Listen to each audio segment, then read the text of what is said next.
This is Inside Indiana Business Radio for the afternoon of Friday, July 28th, 2023. I'm Alex Brown. South Bend's Downtown Dining Association is midway through its largest ever Restaurant Weeks promotion. The biannual 2-week-long event aims to elevate the profile of 25 participating bars and restaurants as they emerge from the pandemic and plan conservatively amid talks of another recession. We have 25 or 30 independently owned restaurants in the downtown South Bend area, all independent, all family, all different.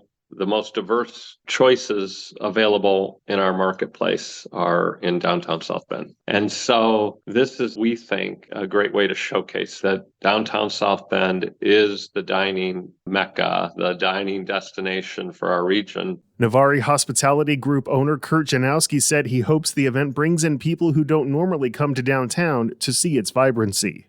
Indianapolis-based Wren, which offers technology and services for the philanthropy sector, has secured a significant investment from the Boston-based Bain Capital Tech Opportunities Fund. The exact investment was not disclosed, but Wren said the fund typically makes investments between $75 and $300 million.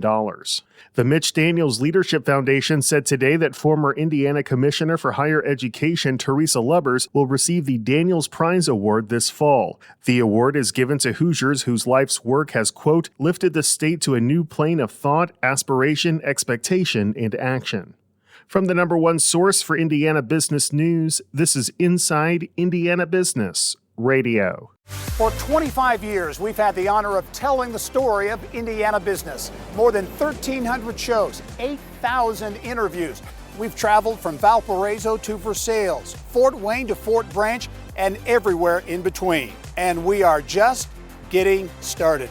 Our team is passionate about Indiana business because your story is worth telling. Join us every week as we travel the state to bring you Indiana's story.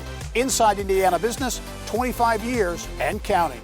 The state has revoked the licenses of a troubled Northern Indiana addiction treatment center and 2 sister facilities. IIB's Kate Sharon has more. The Indiana Division of Mental Health and Addiction revoked the license for Praxis Landmark Recovery in Mishawaka and sister facilities in Bluffton and Carmel, according to the company.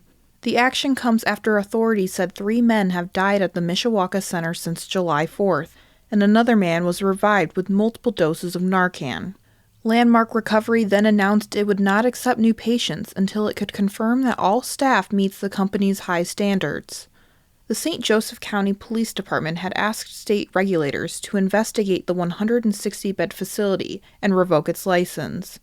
A spokesperson for the police department said there have been over 200 police and fire runs to the Mishawaka Center in 2023 for incidents including 9 overdoses, 2 rapes, a sexual assault, and a stabbing. Landmark Recovery said in a statement that it respectfully disagrees with the decision to revoke its licenses and believes the move is based on misinformation. The company said it is working with legal counsel to explore next steps, including an appeal.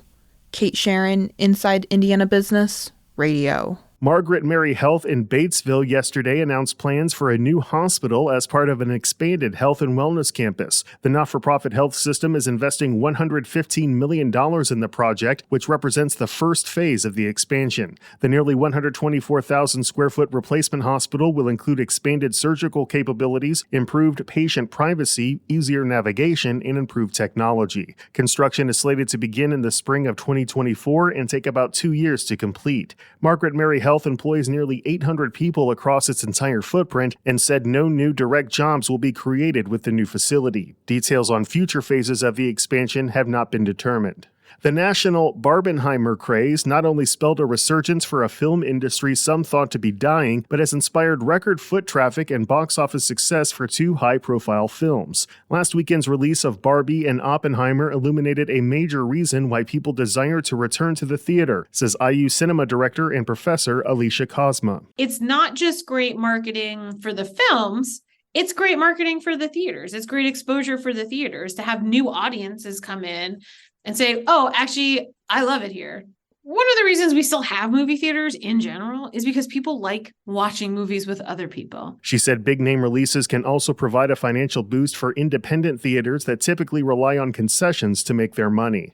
WGU Indiana Chancellor Allison Bell is this week's guest on the Business and Beyond podcast with Gary Dick, presented by PNC, a weekly conversation with high-profile Hoosiers in business, sports and entertainment, and beyond. Available now from your favorite podcast provider. I'm Alex Brown for Inside Indiana Business Radio on Demand.